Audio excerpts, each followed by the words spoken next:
some sharing. Okay. Yeah. Hello, everybody. Good afternoon. I wasn't sure where we were there. I never took care of the water situation. No, You want did. me to grab your water? No, I'm gonna get right on it. Welcome. We are all together today, and we're glad to have you with us. It's good to be back. Yeah, it is. It's good to have you back. I'm Dave Frees. Somnath Sikdar. Alex Frees. And we're here today with another episode of In Top Form. Today, we didn't hold this up right at the start. So let's do it now, I guess.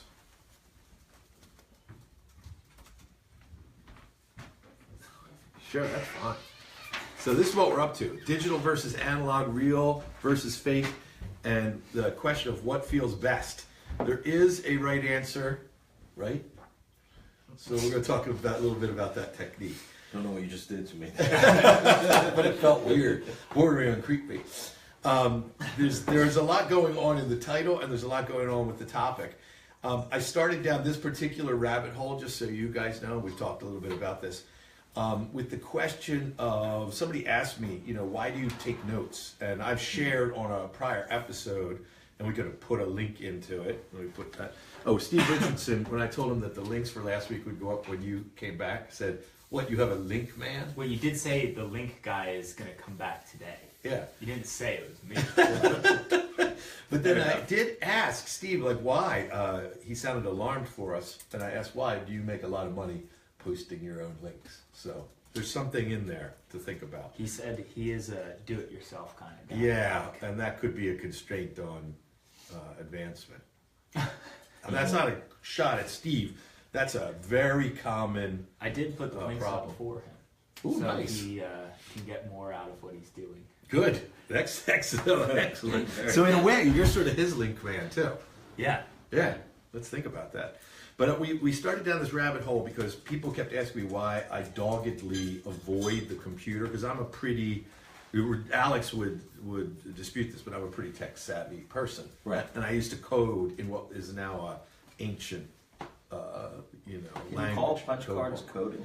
Actually, to be fair, Saul, the semester that I arrived at the computer lab, they had moved the punch cards out into the hallway. But it was a close call. You were almost right. About 20 minutes, Punch card, one 20 way or the other, and I was a punch card guy. But I really avoid. Look what we have here. Now, Yeah. I acknowledge the sort of advantage of technology and digital over the analog in certain situations, but not in note taking. And it turns out that when it comes to the issue of learning, that there's a lot of science and neuroscience that backs us up here. So for example, I found, and a lot of this, by the way, is from Scientific American.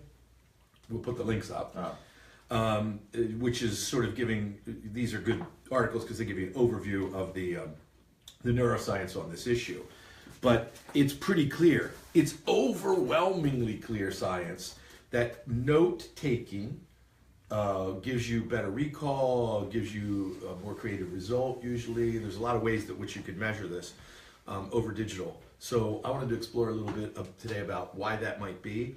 And when this idea of digital versus analog came up, and I've been talking to people about it, they're saying, oh, are you talking about real versus fake? I may have ceded that because I was saying, I like to read a book. I like this. Right. Not that I won't, I'm a fast reader, so when Alex and I were away for, in excess of 2 weeks, almost 3 weeks, I would have read a lot of books, so I had to read stuff digitally. Yeah.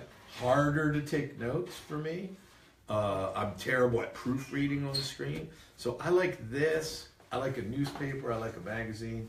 Reading a magazine is not the same for me when I'm reading a digital edition. And it turns out that there are a bunch of good reasons, but there's also some interesting things in the science behind why this is true. So let's go over each of these and see, is it true for us? Because we're at 3 really different stages of use of technology. And while I started college coding, I had very little exposure to anything resembling technology up to that point. In fact, when I asked if I could have a video game when I was a kid, there were like the very early Pong. The answer to that was no. Yeah, and then so I carried on that tradition that my father created by when I was Christmas shopping for the kids, and I saw people with video games for the kids ahead of me in like Toys R Us or some video game store, I would always tap the person, and then when they turn around, I would go, "That's the work of Satan, man." So that was fun. I mean, we grew up in a very tech-heavy household, and still video games were forbidden. And there may have been some wisdom to that during the. I think your dad and mine had intuition of what the science was going to tell us about delayed brain development and what happens to it. Now, Alex grew up, immersed in this kind of stuff, and is a much more facile user of technology. But when you were in school, did you take notes by hand, or did you do it on the computer? Well, I noticed for me personally that if I were on the computer, at least later on, I would get distracted too easily. And that's one of the reasons they think. I would take notes in just notebooks, which for a lot of college courses, most professors now let you use your computer, and a lot of the activities you do in class now are done in a lot of the business classes are done on some form of simulation or app or something like that. So you have to use some kind of device. Which I think is fine, but if you read this, or we'll talk about each of these reasons, there's probably a flaw in that trajectory we're on of everybody using technology for everything. Well, like I know from personal experience that I took that leap, going to conferences and mastermind meetings where I said, okay, every time I go to these things, I take, a tome of notes, and then I go through the trouble of typing it back into the computer, and then, I keep everything, so files and files of all these notes. So I said, well, why don't I skip that step and just take the notes electronically? But something is missing. So I've actually gone back to doing hand notes. There's that activity of typing up your notes imprints the information better, right? So you recall it. You get an opportunity. So it's, there's a convenience. Well, I typed up my notes when I took them. Well, now you don't have to go back and look at them either. Yeah. Right? Yeah. Exactly. Well, let's take a look at each of these, because I think you guys could respond to each of them. It's better for learning. Few people watching. Oh, let's say hi. Michelle, Summers, Angela, and Lisa are all watching. Yay. And see, this is defying the analytics that say that, a large percentage of our audience is men. Yeah, between like 55 to 6-year-old men. Maybe they're on because Angela and who else is on? Lisa and Michelle. By the way, thank you guys for being here. And fire away with any questions or observations as you go. But we're on one of the reasons for taking notes the old-fashioned way, rather than, and look, I'm walking the talk. I wrote all of my notes and highlighted them. Now, this is a blending of technology, though, and I'm not a, what are those guys that used to throw the Luddites? Luddites, yeah. I'm not a Luddite.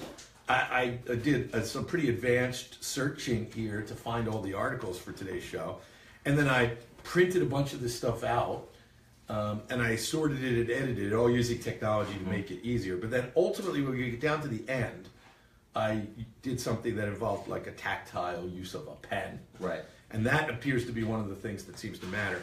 So here, there's a Scientific American review of some data on this. And there's a Lifehacker article that covers the same thing. One, it's better for learning. One of the most effective ways to study and retain new information is to, if you write them on the computer, to rewrite them then by hand. Right. And I would say, hey, why don't we skip that piece and actually do it? And it turns out that there's good reasons in the brain for that. Here, somebody else is on the reticular activating system, which you guys have heard me like hammering for decades. Yeah. But according to Lifehacker, the reticular activating system acts as a filter for everything your brain needs. And so one study found the brain association, part of the brain associated with learning, lit up much more when kids were asked to write words like spaceship by hand than just looking at the word on the screen or typing it in. So this sort of defies this idea that guys my age, the learning center of the brain would light up when you grab a pen because that's all you ever did. But they were taking kids who might have not had that deep brain association. So there's just something going on. What they suspected is, by the way, is that you're lighting up more areas of your brain, and that inherently in humans, tactile is one of the primary ways of gaining information that's vital to your survival from your surrounding environment. So that's always been my theory about why it works. Well, you think about like childhood development at the early stages is, I'm living this right now, right? Yes. Is where kids are using all of their senses to learn about their environment, right? They're tasting stuff, they're feeling everything they can.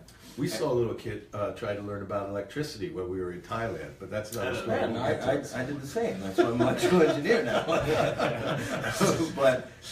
But as we get older, we start to like give up on some of those things because we don't need them, or we think that, just looking at a screen is better than seeing it, touching it, and feeling it.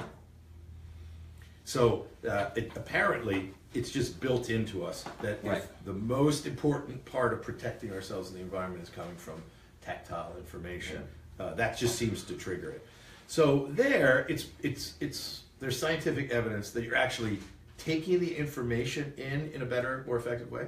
And because you're tagging it with lots of different senses, because you're seeing it, probably repeating it to yourself and hearing it, and you're feeling it, in a more profound way than just dictating it in a dictation system or typing it in. Because of that, it's also easier to retrieve. You have more tags on the filing cabinet, more keywords that you can search for in the brain, if you will. Another thing that they're saying here is that it prevents you from being distracted, which was the point that you were making. And how many of us have had that experience where we're working on one thing and something else pops up on the screen, or we're researching one thing, we see something that interests us, we go down a rabbit hole, and then half an hour later, you're not there. And this totally prevents that. We use it to our advantage for marketing, from a marketing standpoint. That tendency, yeah. So we have something called Push Crew, which they sign up for. A little pop-up comes up when they visit the website. They can click allow. I think it says click allow to get the most up-to-date deals, benefits, and something else. And then we can drive push notifications right to them. So when they might be, as long as they have a web browser open, they could be watching a show if it's not in full screen, or browsing Facebook or some other social media source, and we can push a notification to them that says, hey, check out this blog post, or our free report on this, or this. So we don't even need to capture any of their information, and we can still take advantage of their distractedness. Yeah, so I guess there are two edges to this sword. Yeah. One is, how do you protect yourself from it? And the other is, how do you use this tendency in human nature? I had not thought of the other edge of the sword, but that's pretty interesting. So bear both of those in mind. And now we're even using it in Facebook Messenger, so I can send out messages and things to people in Facebook, because I forget what the statistic was that we came up with one of our earlier shows. We had something about Facebook Messenger being one of the most used or preferred communication methods now. So we can actually capture information and then deliver content and capture more information all through Facebook Messenger without them having to even leave Facebook. So let's talk about it, since I described it or labeled it, I think it's diabolical. This to me is like the conversation that we often have about manipulation versus effective communication. So I always say, all communication is really manipulation. Right. I mean, if you're trying to teach somebody or entertain them, whatever it is, you have a goal in mind and you're trying to change the way that they're thinking about something or behaving. So if you have a really good product or service, if you own a practice, so there's a doctor on here who owns a medical practice, and if there are people that she can reach who are suffering, but who, because of homeostasis, and it's hard to get them to change, don't come to see her, and she uses this technique. She employs this technique of taking advantage of the human brain's desire to dart down this hole. Right. Is she doing something that's good or bad? I would argue that the use of that tool is not itself morally good or bad. It's the intention behind the use of it. Right. So if you're using it to get people to go to your special website called Silk Road and sell them, like a Claymore mine, or maybe, like, say you're selling them a mood enhancer, maybe that's fine. I'm not saying I've never taken one, but what if you're selling them heroin? Big boxes of it that they can resell in the neighborhood or to the kids at the school down the street. Bad, right? So I think we have to take a step back and not label the thing that you just suggested as inherently, dangerous or bad. But what's the intention behind it? Because you have something that's really important to a lot of these people, but they want to turn away from it. They don't want to look at it and deal with it, and so their life stays worse, not better. Having said all that, we have to kind of be careful because we want to view our products and services through the lens of thinking that they're good. So we've got to examine that sometimes. Yeah. So enough of the morality, enough of the preaching. And this says it makes you a better writer to actually be writing and note-taking by hand. I have something to that, and it was something that we always, throughout middle school and high school, disliked as students, I think for the most part. But now when you take a look at it from going to college and writing in college and now writing copy for people, it certainly did help. When we were reading novels in English class, or pretty much any short story or anything in English class, we always used to do something called, that Great Valley, called talking to the text, where you would have to take notes directly in. If it was in a school-owned book, you had to do it on post-it notes, but if you had the book or if it were on like a little printout, you had to take notes directly with the text and had some kind of relation to that text. It was something interesting. That is super, and it goes right to this thing. Mm-hmm. Yeah. And this is basically saying, if you type or if you dictate using dictation, or if you're just pulling big blocks of text and then reworking them and things like that, you are not going to be as good as when you write it down.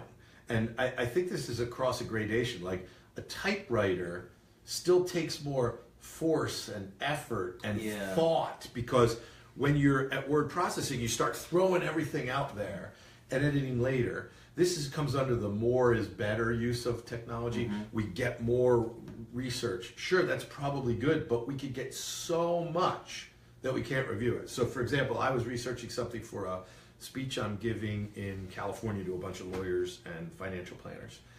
I found so many studies and so much data that I was just, taking the titles of these articles that I could never have gotten through it. Right. So, there's again, two sides to that coin, but I saved everything and I went back through and I was able to sort of intuitively, based on the titles and who the authors were, because I know that area, go pick a few of them and read them in detail. But then I wrote my notes in the margin, and then I wrote the outline for the piece by longhand on a piece of paper. So I don't get to starting to input it into the computer until I've done 2 or 3 precursor pieces. So I started out digitally doing pretty complicated research, saving it all. Then I kind of manually went through and like scratched out the ones or put a big circle around the ones that made sense. Then I went and read those and wrote margin notes in them or stuck post-it notes on them. Now I condense all of that into a pretty thorough outline, and now I go and I start typing. Oh, Greg Buckley has joined us. Greg, you can tell when Greg rolls in because the loving begins. Yeah, and he's, I think he's traveling today. Yeah, I mean, Greg, are you driving and having somebody put the lights in for you? Greg is on his way to, I think he's going to have a good day today. Yeah. Well, we don't want to share stuff that Greg hasn't shared, unless he did. He's getting some pizza. Oh, he's getting pizza. Yeah. Well, I'm honored, though, that on the way to get pizza, or I guess maybe he's waiting by the oven, peering in. Like, just furiously. Furiously. But I love that he's doing that. That is awesome. Greg, thank you too, by the way, for sharing, and I'll mention that to anybody that sees this now or in the future. If you know somebody that needs this stuff, tag them in the comments. And if this is stuff where you have a lot of friends that are caught up maybe in the real versus fake, or they're totally immersed in digital, because as the title to this implied, there is a right answer, right? There isn't. And where we draw the line is different for each one of us, based on how we work best. But here's what we found, is that lots of people say, oh, I'm perfectly fine with digital. I don't need the analog anymore, and I'm not a book reader, I just read. But that's probably a story they're telling themselves. Like, just because it feels right doesn't mean that you've optimized your potential or your behavior or your enjoyment. Like, I have had more than one person over the last 10 years tell me that my constantly bugging them, you were one of the people I was bugging, to either take notes or to sit down with a book or and like stop reading blogs and read like a longer, more well-researched piece, have come back and said, like, I really did appreciate how different that was, because I was feeling it in my hands. And even in the case of blog versus well-researched article, those are two totally different experiences, and they disrupt the brain in different ways. Yeah. And here's another thing that people do with blogging. They don't get any diversity of thinking. So they tend to sign up for all this stuff that's articulating the view that they want to have, and their thinking is never challenged. And so this is not a statement of moral superiority, but this works for me. I constantly, like Angela is liking my potential bragging about moral superiority. That sounds about right. And it's because we agree on a lot. And she's like, well, I agree with him on a lot, and vice versa, Angela, so I'm going to like that. But here's the thing is, I intentionally have to expose myself, because I was a debater even as a little kid. So what would happen is, whoever was talking, I'd be like, that's right, I believe it. And I was like, well, I don't know, that may not be right. But in the moment, I believed it all. So I have always had to constantly... Speaking of pop-ups. Yeah, there's a pop-up right now. By the way, have we shared on mine? Did you share it on mine? Yes, I shared it on all of ours, because for whatever reason, this week, Facebook decided not to share it automatically. It's one of their experiments. We can tell you all sorts of things that we've discovered about Facebook and what they either don't think about or where they make weird decisions that would seem counterintuitive even to their best interests. So, by the way, to interrupt my own thought here on why I expose myself to contrary thinking, we have Hawaiian macadamia nuts here today from fresh from Hawaii. What brand is that? Mac Farms. Mac Farms. Yeah. And there's another product, related product. You bought that on Amazon. I did buy it on Amazon, and I bought Milkadamia. I tried this product, unsweetened macadamia milk, as opposed to almond milk. Should we put the link up now so Steve? Is Steve on? Because I haven't seen him yet. I hope he does get to see this one because we have talked about it. Yeah, but I did buy these on Amazon, and this bag of nuts, which is, Sam will tell you because he was reading the this nutrition data.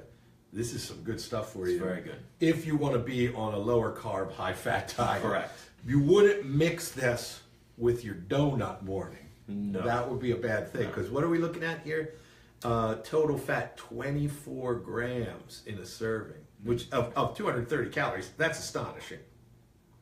There's some fiber in there and some protein. Yeah. This is like a superfood.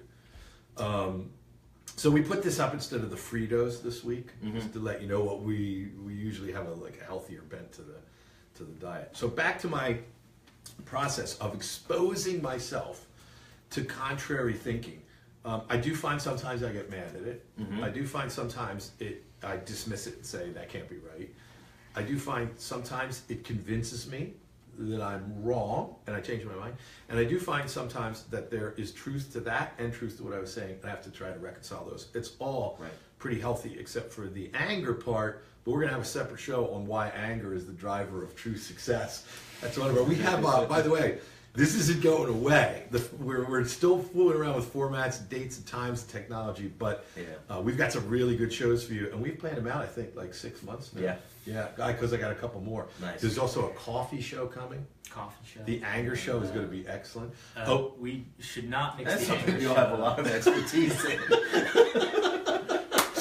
I was about to say we shouldn't mix the anger show with Bluebird, because that No. That's Or a a bad coffee. Or coffee. If we mix the anger show with the distillery show or the coffee show, stuff's going to go sideways. That's I'm going to not say something smart. early. Yeah. We'll have to soon release the date for the Bluebird show and get some sign-ups going for that. Yes, we do. We'd have to, and anybody that wants to, that lives in this sort of Chester, the Philadelphia area. Yeah. If you want to come to our live event, we're still dealing a little bit with the technology of sound, so that you'll be able to hear us, even though we'll have drunken guests there, Right. who will probably become louder as the show goes on. So we're just figuring that out. But But Bluebird Distillery, far from throwing us out, has embraced us. We booked our first guest on fashion. I did. You said that we were good to go. I don't know if you know this or not, but we have a fashion show coming in where Sam and I are going to be relying pretty heavily on you. I will say, we each have our own style. Mine during the week involves a flamboyant pocket square and mixed plaids that I really think works. Yeah. You have I agree. you have a really good sense of fashion. So the three of us are going to talk about little things we do in our own way that could enhance fashion sensibilities for men. But we have a woman coming on who we all know who is a fashionista, I think. Yeah. But she's expert. What she is expert at doing. Oh, we've got the liking going on from our virtually all female and some audience. crying. And some crying. But she is going to talk a little bit about looking better in anything that you're doing and like little tricks and tweaks for women so that they can. This is all about spring into summer fashion. Yeah. So we've got a fashion show. We've got some awesome stuff coming up. Of course, in all of those shows. Our guests are still having to come to us because we don't like this split screen thing that the technology allows us to do. So those of you who want to be on, either make arrangements for us to come to you or you can come to us. I mean, look at the background. It's beautiful. Come join us. So, it makes you a better writer. I absolutely believe in that. Michelle Summers asked if we're near Swarthmore. We are. So if Here you're... this summer. She's here this summer? Yeah. Because we have been trying to get her on. So let us know so we can book you. We got to get a live event. Even if we're not all here, one or two of us could get in. So I do believe of these four things, writing by hand and taking notes by hand, it does make you a better writer. You don't have to do it exclusively. You could type or dictate in, but as much of it as you could do by hand before. And then we said it keeps you from being distracted. Now here's the science about that. When you do that thing... I don't have permission to like Michelle Summers' comment. Oh my, how could that be? I can like the other ones. Oh, Michelle must have some kind of control on there where she doesn't people liking stuff. Just so you know, Michelle, we're trying desperately to like what you're saying. I liked cool. Cool, she let you like. What? That's interesting. Let's keep going. But here's the thing is... There's now a restraining order actually against all three of us. we cannot land in California without permission from our parole officers. So it will keep you from being distracted. Here's the other reason that that's important. People think, I just get distracted for a little bit. So that's probably a lie. But even if it's true that you're only distracted for a few minutes here and there a few times, the science tells us that it takes an enormous amount of time to get back on track. And so these 2 or 3 little interruptions are really massive interruptions of efficiency. And then finally, it keeps your brain sharp as you get older, of particular concern to me in this group here. Writing longhand is a workout for your brain. And according to the Wall Street Journal, there are a number of physicians and studies which claim the act of writing, which engages motor skills, memory, and more, is a good cognitive exercise for baby boomers who want to keep their minds sharp as they age. And it says here, if you're looking to pick up a new skill, a 2008 study published in the Journal of Cognitive Neuroscience, which, by the way, is a very interesting publication, found not as interesting as the Journal of Human Sexuality, which I have read for purely professional research reasons. Yeah. There's some stuff in there that'll curl your toes, though. I don't want to get into the details of it, but one that sticks in my mind, I've really had trouble getting out, I've got a little PTSD over it, was a janitor who worked in a factory with a conveyor belt. And I don't want to go too much further, but it was horrible. And I can't go on. But at any rate, this says that the Journal of Cognitive Neuroscience found that adults had a much easier time recognizing new characters, like Chinese math symbols or music notes, that were written by hand over characters generated by a computer. Again, another study kind of confirming everything else we've got there. So the first piece of the show here on digital versus analog is this idea, like the example we're using, is should we be taking notes or doing it online? But there are lots of different permutations of this that we're going to get to. We want to do a couple of our individual segments, then we'll go back to that. And then we're going to close on this whole piece of what's real and what's fake. Yeah. And just to whet your appetite for that, I have a quote here that says, Cary Grant was once told, "Every time I see you on screen, I think, I wish I was Cary Grant.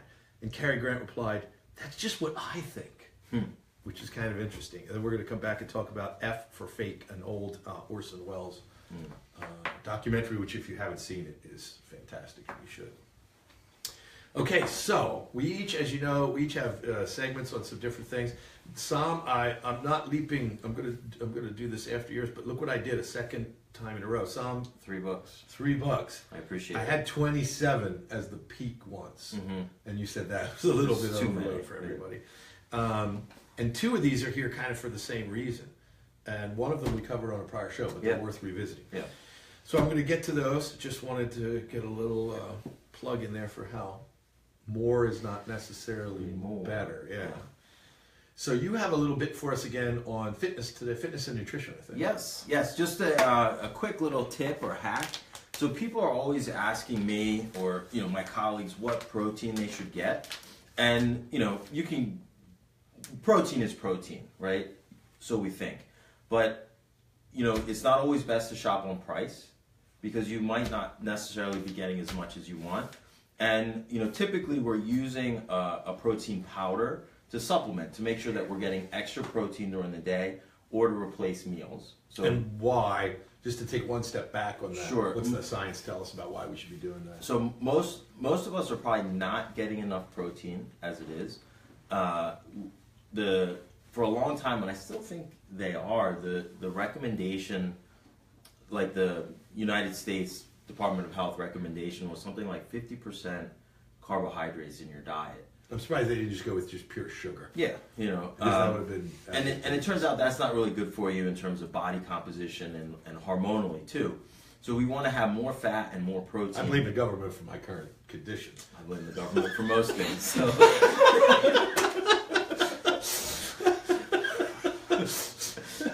So anyway, we want more protein. Frowny faces. We welcome the comments. Yeah, please. So we found that the best way to maintain Buckley's getting a pizza. Of course he's going to like that. a good body composition is to have more protein in your diet and control the amount of calories that you have. So a good way to control calories is either replacing meals with shakes or going in between meals with shakes, because that prevents you from snacking on things like Fritos instead of one show. Who did that? Greg's putting frowny face in not having Fritos. But we want to make sure that we're actually getting what we think we're getting. So people will buy protein powder, and you'll see like the serving size is 2 scoops, and then 25 grams of protein is in the serving. So this is a really good product. On it makes really good stuff, but by no means are you restricted to On It. It is just a great example of what you should look for. And we can get a link up to this. Sure.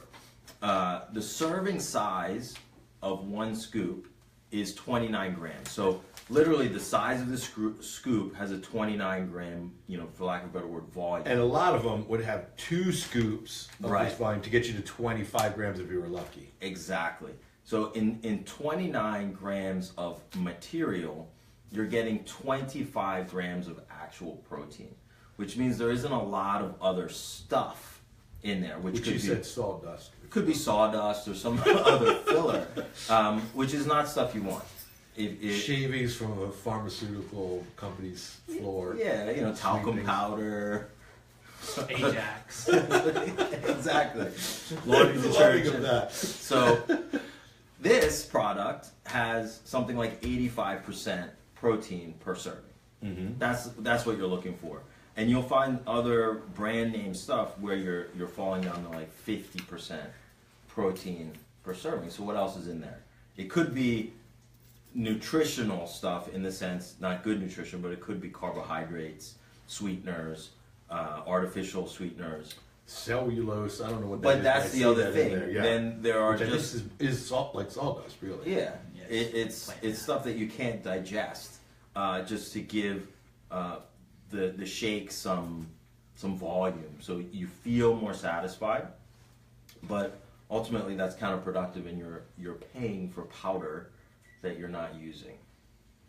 So, just to remind everybody about your tip last week, which was super high interval training. like to Oh, really yes. strip things down. Was doing that this week. Very nice. Noticeable effect. Like first couple of days where I really cranked it up. You know, you could feel Makes it in a your difference. breathing. Yeah, Makes a difference. But then Yeah. there was quick adaptation to Yeah. that. You know? Yeah. And then this happens to be the product that I use. And just so everybody knows, this is a whey product, but you can get a vegan product. It's Yeah. the same thing, but you're going to be looking for much the same. You don't want any Yeah, excess. the criteria is the same. Whey has become really popular because it's relatively low cost and it's very quickly absorbed by the body and efficiently absorbed by the body. So whey is a good way to go. It is derived from dairy, so it's not necessarily dairy anymore, so to speak, but it's derived from an animal. So if you are vegan, you might want to go with something like a pea protein or a rice protein. Generally stay away from soy. What about for people that are vegetarian but maybe not vegan? Egg white protein? Egg protein is great. And so for some people, because it is dairy derived, their gut does not tolerate whey very well. So then I might go with an egg protein instead. Egg white is very good. Mm-hmm. By the way, we're starting to smell Robin baking some kind of probably pretty healthy. Yeah. Greg Smell the Buckley cinnamon. says he'll be back later. His wife is about to strike him. Oh wow! Talk about your restraining orders. Okay.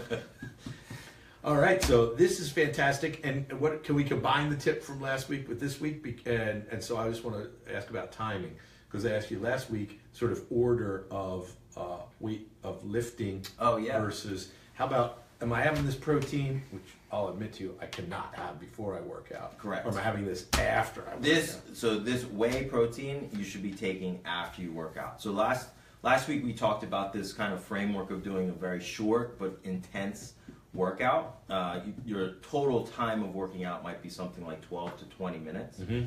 And you'll get the same amount of effectiveness or adaptation as compared to 4 to 6 hours of steady state cardio in a week. Which sounds insane, but the science is pretty Science- strong. It's really, you're yeah. getting study after study after study across populations now confirming what you're saying. Exactly. And then your body is kind of craving the protein to Yes. build muscle after that. Interestingly, Jocko was on, for the first time I ever saw him on live last Yesterday, night. yeah. Yep, and one of the questions I think he answered there, but it might have just been something I was reading, was which should I do first, lift or jiu-jitsu? So of course this guy rolls with Navy SEALs all the time, and maniacal jiu-jitsu artists, but he lifts first, and he's not lifting an inconsequential amount of weight in that workout. So I do the same thing actually, because I've so part of it is just to feel super fresh when you roll.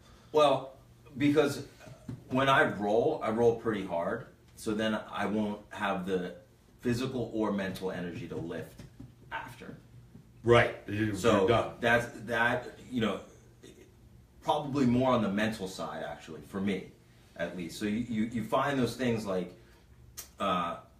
lifting weights, it's easy for me mentally to skip.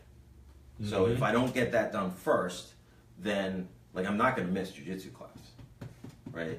But I will skip my weightlifting if I'm too tired. Got it. So that makes perfectly good sense, and we're kind of combining tips. Alex, you've got a couple of things for us, I think. Yeah, I have been using something which we had discussed this a little bit earlier, of screen recording of people who visit your website. Digital Marketer came out with a new product called True Conversions, which does screen recording as one of its options, but also more advanced heat maps. So it shows you a whole heat map of your website and actually shows you where people are leaving based on how far down below the page. So let's tell everybody, so we're talking about helping anybody here that has a business or a professional practice. Heat map, just define it for them real quickly. Sure. So a heat map basically is exactly what it sounds like. It overlays a kind of color-coded map on top of your website, so you can actually see where people are clicking and visiting the most on your website. And then in addition to doing screen recording, which actually lets you see what people are doing, where they're scrolling, where their mouses are, or where their mouse is being driven to. It also allows you to do more of like an in-depth funnel analytics, so you can actually set up a funnel inside of True Conversions that matches your funnel, let's say inside of Infusionsoft, and it will tell you where people are dropping out of that funnel based on your website. So it helps you optimize your websites and landing pages. And then the cool thing is it has mini surveys and large surveys built right in. Is that Kingsley is liking that? So we have a new guest in Kingsley. Kingsley is a friend from school, and then we had Matt Beck was furiously liking when Sam was giving some advice. So welcome, Matt and Kingsley. Don't jump in. The rules are pretty open here. Jump in with anytime you have a question or a comment. But and then we have Jeremy, who's also from school liking stuff. But thank you, Jeremy. True Convert, so it lets you do mini surveys too. So we can have a survey pop up, and in fact, we've already started getting responses from even the minimal traffic that we send to the website right now on our credit card options page, where they can go and get and apply for credit cards and things like that. And it basically pops up, asks them a series of questions, and then if they found what they're looking for, it asks them a series of questions based on that. If they haven't found what they're looking for, we can ask them a series of questions on that, and we actually get the full responses from it. And I've installed that, and it's been on for about a week, and we've gotten about 15 to 20 people actually take part in the survey. So it's like 80% of the people who are visiting the site that the survey of the pages are on respond to it. So it's pretty powerful, and you get an idea of if you're not offering something, you get an idea of what you need to be offering, or if you are doing something well, you can kind of figure out what that is too. I mean, obviously that's more obvious than what you it kind of goes back to what we were talking about before, is how like most people are now craving the distraction. So if they're going in a linear way, they're leaving the website, but then this survey pops up and it re-engages them because people are no longer, deep text readers, so to speak. Although, again, that goes to this issue I was saying. We're starting to think of ourselves that way. Yeah. Oh, I get so much more out of reading so many more things, which are all in agreement with me and superficial in their treatment. So we probably need to break ourselves out of that and do other things and notice what we like and enjoy and the benefits we get out of reading a deep, well-researched site, article with citations to the underlying research, and then maybe, take you to peek at that. Yeah. So that's something that I've just decided to test, and I think it was it's expensive. It's not too expensive. It's about $200 or so a year, but what you get out of it is probably worth way more than that. Yeah, expensive is relative. Yeah. Right. And then the next one is we discussed this morning, which was a program called Instapages, which we have not tested yet. Okay.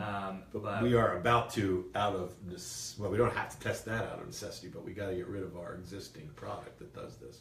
Yeah, I'm not afraid to say that Lead Pages sucks. Yes. Well, I have some similar frustration with Lead Pages. And so here's something to think about. So 3 of us have probably the same or different kinds of problems, and we're going to this vendor, and their answer is, it's your fault for this reason or that reason. But everybody I'm talking to now is having similar problems, and none of us have the problem that they're saying we do. Right. That's our fault. So actually listen to we're doing a show in the future called Listen to Your Clients, like ask them questions, listen, and then ignore what they have to say. But that's just to bait you in. You really do want to know what they're thinking. There are reasons you don't pay attention to everything, but so we've been using this technology that was really good and well priced for what it did, and everybody's having a degeneration of it. So we're looking for a replacement for that. For those of you who have medical practices, other kinds of practices, or businesses where you need landing pages to test reports and have people opt in to identify them, that's what we're talking about here. And we have an inferior product that we all are using. Are you using it as well? I've been using Lead Pages for years. And yeah, me it seems too. Like they've fairly recently made some changes, and that were not good. I'm unhappy. But this product that he's talking about, we will keep everybody posted about it, but it's just so that they can go look if they're facing the same dilemma. Tell them a little bit about it. Give them like the 2-minute overview. Of the problem of lead pages? No, Or what the Instapages. Instapages offers. So Instapage, which I think has been around for probably a couple years now. Obviously, it's newer than lead pages because that was one of the first kind of landing page builders to come out. But Instapages offers pretty much the same capabilities and then goes above and beyond. So instead of, whereas lead pages, you have an old landing page builder, which was awesome when it was new, and then they were sort of migrating and half migrated over to the drag and drop builder. Now they're migrating completely over, but there's no templates that you can use easily, and they're not responsive enough. So this is all, by the way, what he's talking about is going to, how do I quickly put up a landing page? Yeah. Right. So lead pages sort of got all a little messy in that. So Instapage cleans that up and actually allows you to pull in sources for templates from other places. So if you see something that has a look that you like for your landing page. You can pull that in from Theme Forest is the one that nice. they mentioned. So there's various places for that though. And just that we should know that you can build landing pages, and a lot of people do build landing pages on like their WordPress site or something like that. This actually integrates with WordPress and is a little bit faster and easier to use, I think, than building all of your landing pages out through WordPress. And it's a really good tool, I think, to use to test stuff quickly. Yeah. And this integrates with Infusion. It integrates with And a bunch of other Infusionsoft, CRMs and then there's other CRMs, other email automation softwares, and then I think it has a Zapier integration, so you can just integrate with countless other products indirectly, I guess, through Zapier. And then there's a cool Jeremy tool Muir is called- here now, by the way. Welcome, He's Jeremy. been on. Yeah. Oh, has he? Okay. There's a Well, cool hey to you, anyway. tool that Instapages includes that basically can auto customize landing pages based off of ads that you're using to send to it. So we were running into trouble testing pages for both you and myself where the ad was super responsive and doing really well, but there was some kind of disconnect between the ad and the landing page. So this kind of automatically changes what your landing page looks like a little bit, and the text it uses and the copy it uses based off of what ad you're sending to it. So you can essentially It's interesting. have multiple ads going to one page, and it's customized for each of those different ads. Right. And then there's A/B test, split testing capabilities, and everything that you'd want in a. I don't have the features up, but we could go on and on. But it was, and it's not. Once we test it, we'll Yeah. come back and tell you Yeah. what all's going on and whether it performs as advertised. But if it performs as advertised, it's a significant improvement over lead pages, and we're having this problem with lead pages. And something else, one other good feature that was sort of missing from lead pages that I think I've always wished was there, especially because I handled a lot of your lead pages, and then I had lead pages for clients and myself. Oh yeah, this is good. Is the collaboration feature. So you can have one lead pages account and main account, and then create user accounts. And then let's say I'm building the lead page, building the landing page, and he wants edits or something done to it. Yeah. He has his own login. I have my own login.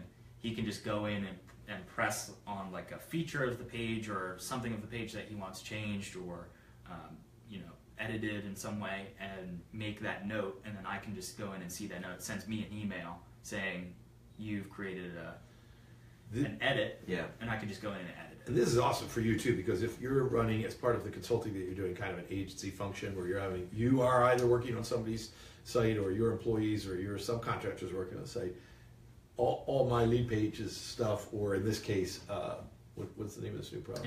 Instapage. Yeah. He's got control over it. Yeah. So little pane of separation Right. there, keep that contract going. Mm-hmm. Thanks. So these are awesome. I'll do a couple of quick ones. Well, let me do this one first. So I have a new toy. I haven't tested it yet, but sometimes it's hard to break through literally the noise in people's daily lives. Megaphone. I had a mini one at the office where I used to call people's names out, but I decided go big or go home. So this came with the bear spray. Remember I was talking about I got a non-lethal bug in my head? Yeah. I don't know where that came from or why. But so this is, I'm sort of stepping down on the weaponry to a non-lethal form, the bear spray, which I'm totally satisfied with. I'm going to test it. My neighbors so far have refused to participate in the human testing portion of it, but this, I'm stepping it up from the mini megaphone to this, and I plan on using this. I was inspired by our trip to Asia, where there was constantly there was just constantly amplified noise and people saying crazy things, which even though we didn't speak every language the entire time we were there, you could tell they were crazy. Yeah. You can tell crazy when you hear it in any language. So that was so inspiring that I'm going to use this both in the neighborhood and at the office, maybe around the house. You're gonna wire it to the roof of your car and drive around. Or we saw them wired to bicycles as well. But you get the flavor of where I'm going with this. I'm familiar. And so I have both. You can talk into the end of this or a mic. So if I nice. do wire it to the bike or scooter, and let's say just hypothetically I have 5 people and I want to put them on a scooter and ride around, this is still going to allow me to drive and talk at the same time. So just something to think about. So also I have a little tool here that I've been using, and everybody says, well, you know, these wireless networks are so ubiquitous. Why do you have to have a card or a device that's going to set up a little mini wire network? And we talked a little bit about what is the VPN that you use? Oh, the one I use is, I think it's VPN Unlimited. Mine, I think, is Beartooth or something like that. And Beartooth is a wireless communication. It is, but I think they have an app. I'll have to check and see for a VPN.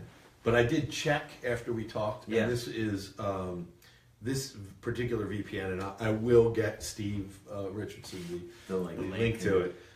Is sort of off the grid types approved, but if you don't want necessarily to give people the opportunity to grab your information off of public Wi-Fi, or as we said, it's not uncommon for people to set up fake parallel public Wi-Fi accounts just to get your stuff. This is another good tool, and sometimes, as long as I'm in a city where there's pretty high level of broadband service, this thing is going to work faster than what I got at the hotel.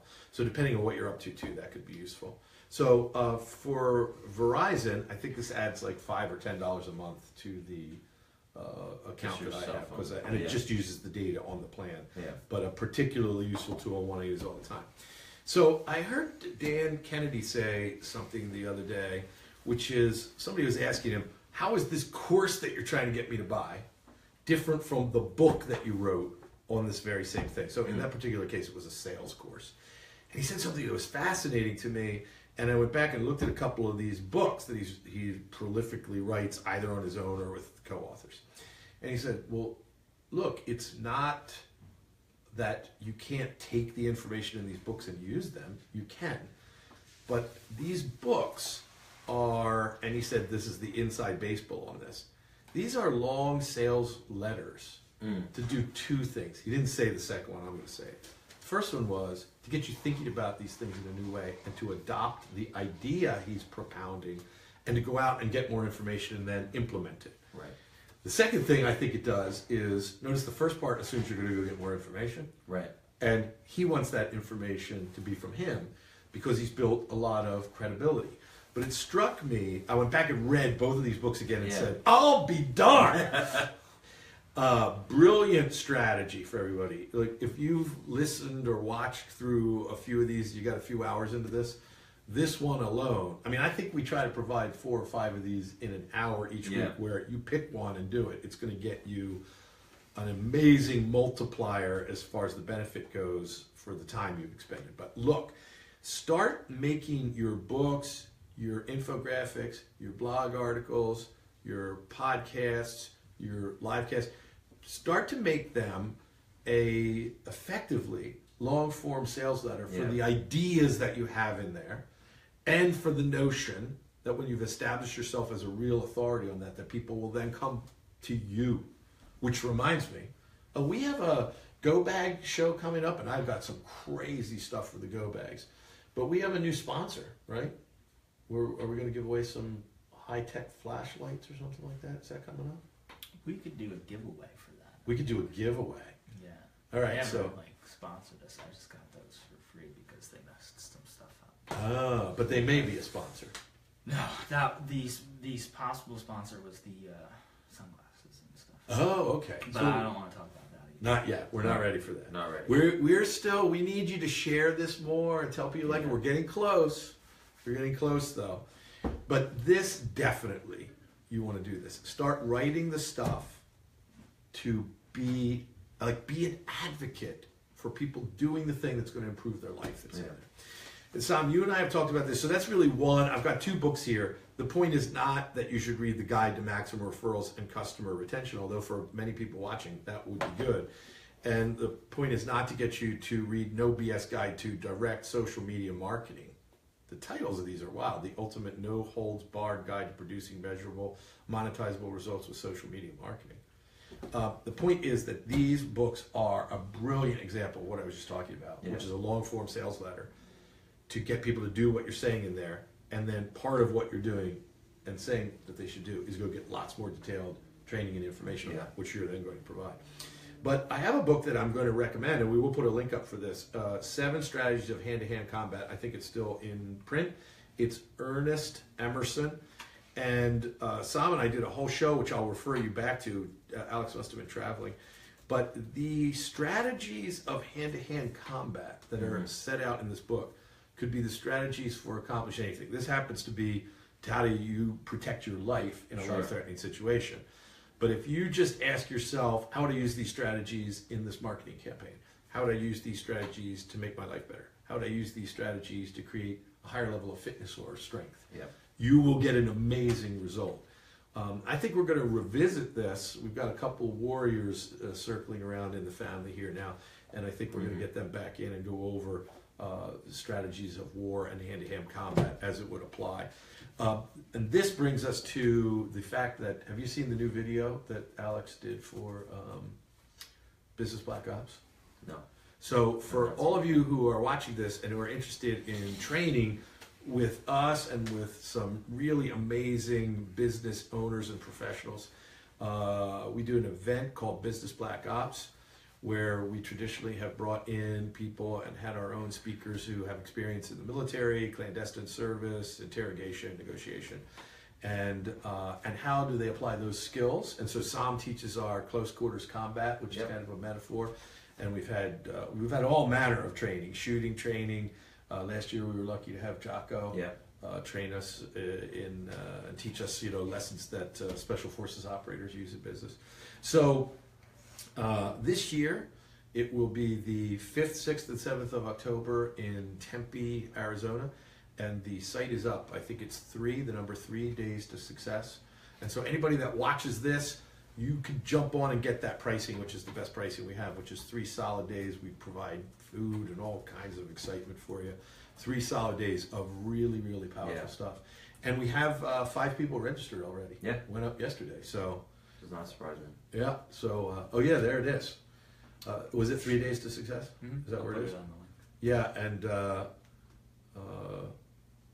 did you see that song? That's good stuff. Yeah. It's just entertaining to go see the video we're up to there.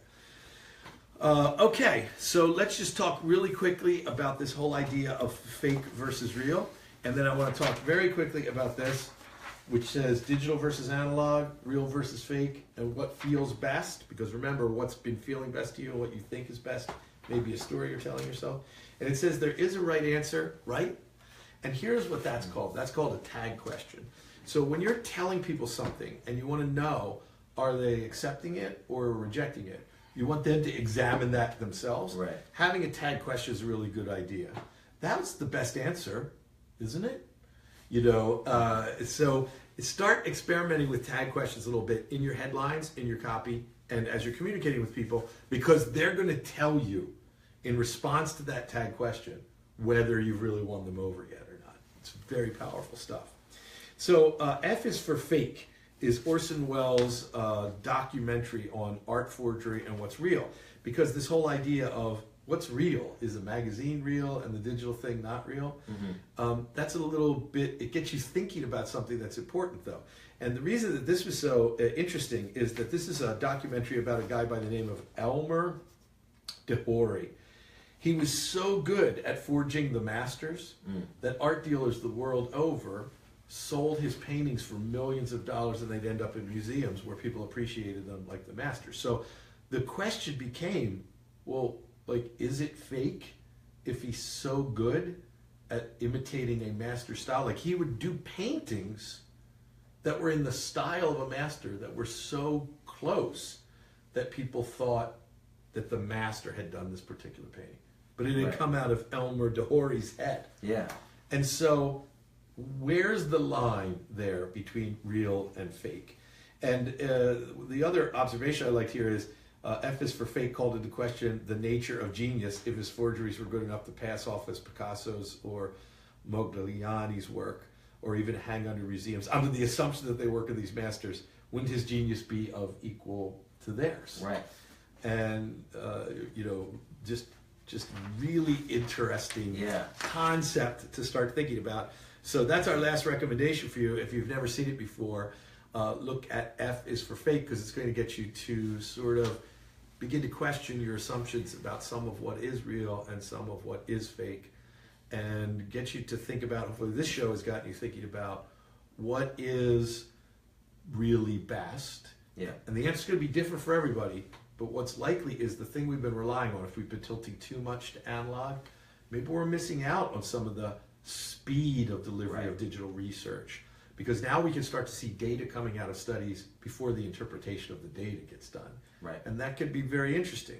But if we're too far the other way and we're just looking at blogs, which have apparently no duty or social or moral obligation to check on any fact, it's all about getting the thing first without thorough research, then maybe we need to go back to actually reading some stuff that's more thoroughly thought out and finding pleasure in the tactile and taking notes. And we've got a show coming up actually on note taking. So this was a total pleasure, guys. Anybody have anything for the good of the order before we go?